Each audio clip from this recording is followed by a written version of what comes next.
अगर मैं कहूँ आपसे कि शेयर बाजार में प्रतिदिन कोई ना कोई खबर जरूर बनती है। तो आज का एक बड़ा खिलाड़ी जो है इस वक्त कोल इंडिया है।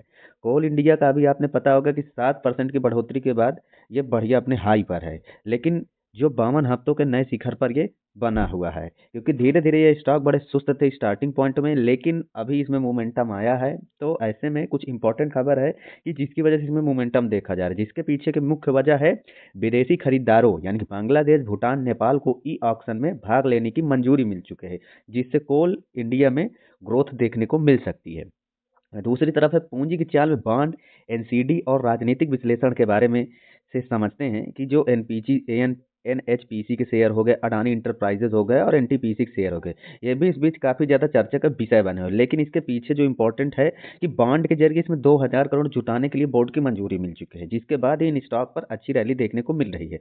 वहीं 1000 करोड़ का एनसीडी इशू लॉन्च हुआ, जिसमें 8.9% तक की यील्ड हुई है।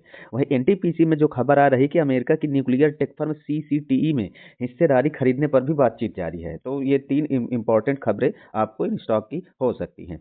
वहीं बात करेंगे तो विकास के संकेत में नए ऑर्डर और बढ़ती क्षमता के बारे में, जिसमें रेलटेल साल का पहला बड़ा ऑर्डर 56.71 करोड़ का अनुबंध मिला है। जैसे आप देख रहे स्टॉक चार्ट में आपने बढ़िया हाई मोमेंटम पर है। वहीं ओलेक्ट्रा ग्रीन लिमिटेड हैदराबाद में नई प्लांट से क्षमता को बढ़ाने के भी, ये भी अपने एक पुराने हाई को अभी हाल ही में ये टच किया है, जिससे इससे मोमेंटम के संकेत देखने को मिल सकते हैं। वहीं अल्ट्राटेक सीमेंट की बात करें तो भारत के कुछ शहरों में सीमेंट का दाम बढ़ाने की भी घोषणा की। ये तो अपने भाई राजा है, ये अपने पीक पर ही है।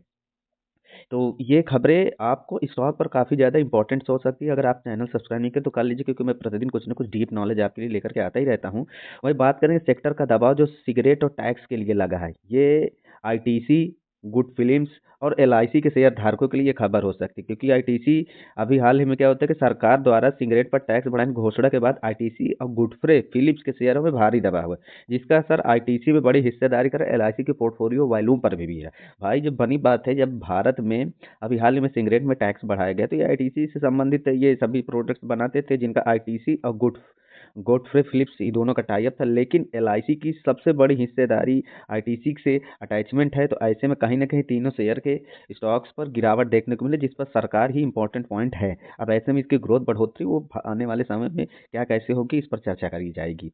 तो अब सेक्टर में उम्मीद करें तो पावर और रिन्यूएबल की चमक, ये एक सभी के दिमाग में है, क्योंकि ज़्यादातर शेयर धारक स्टॉक्स वाले ज़्यादातर ग्रीन एनर्जी, रिन्यूएबल एनर्जी, इसी सब चीज़ों पर ज़्यादा फोकस करते हैं। तो पावर सेक्टर की बात करें तो जेफरीन की रिपोर्ट के अनुसार 2026 पावर सेक्टर में मजबूती की वापसी की उम्मीद है, जिसमें कुछ इंपॉर्टेंट स्टॉक हैं। देखिए जैसे जेएसडब्ल्यू एनर्जी, एनएचपीसी, जो आज 4% अभी हाल ही में शुक्रवार के दिन बढ़ा था। तो ये स्टॉक्स जो है नज़र में लोगों के आ रहे हैं। वह रिन्यूएबल एनर्जी के बारे में बात करें तो आगामी बजट में बड़ी घोषणाएं की उम्मीद से इरेडा, सुजलान और टाटा पावर में भी तेजी देखने को मिली थी। जो की पॉइंट है, यानी कि इरेडा, सुजलान, टाटा पावर से भी खबरें जारी की गई है। अब एक सच भी है, एक झूठ भी है। अभी अफवाह फैली थी कि भाई मार्च 2026 में 500 के नोट प्रतिबंधित हो जाए, तो ऐसा नहीं है। ये पूरी तरह गलत है, फेक है। सच खबर यह है कि अभी इसको स्पष्ट कर दिया है आरबीआई ने कि ऐसा कुछ नहीं, 500 के नोट बंद नहीं करने वाला है। लेकिन इंपॉर्टेंट खबर आपके लिए है कि एमसीएक्स 80% का है। क्या ये सच है? अब ये थोड़ा क्रैश नहीं बल्कि एक स्टॉक स्प्लिट है। फेस वैल्यू 10 से 2 रुपए हो गई, जिससे कीमत एडजस्ट हुई। यह एक सामान्य कॉर्पोरेट एक्शन है। जबकि आप देखेंगे कि एक शेयर 10 रुपये फेस वैल्यू पर है, एक शेयर 2 रुपये फेस वैल्यू पर, फिर एक शेयर 2 रुपये फेस वैल्यू को अनुसार ही बढ़ता चला गया। तो ऐसे में 5 गुने 10 10, एक शेयर का जो फेस वैल्यूम है, ये 5 फेस वैल्यूम और एक फेस वैल्यूम के अकॉर्डिंग ही है। तो ऐसे में एमसीएक्स जो है, इससे संबंधित खबरें ये आपके लिए इंपॉर्टेंट पॉइंट हो सकता है। तो थोड़ा सावधानी से अपने चीज़ों पर निवेश करिए। ज़्यादातर सलाह किसी की मत लीजिए, जो आपके एक्सपीरियंस हो, आपकी नॉलेज हो, उसी के अनुसार आप निवेश में अपनी भागीदारी दिखाइए।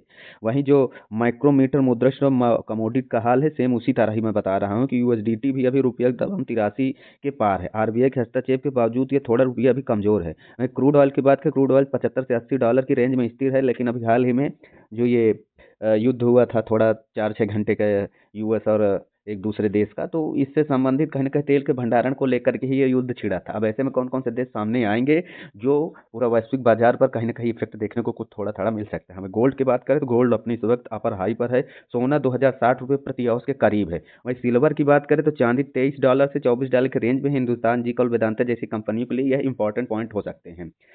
अब सब कुछ मैंने बता दिया है कि क्या कैसे हुआ है, पूंजी प्रवाह मजबूत हुआ है, सेक्टर विश्लेषण की चाहे खबरों की भी पुष्टि की जा चुकी है।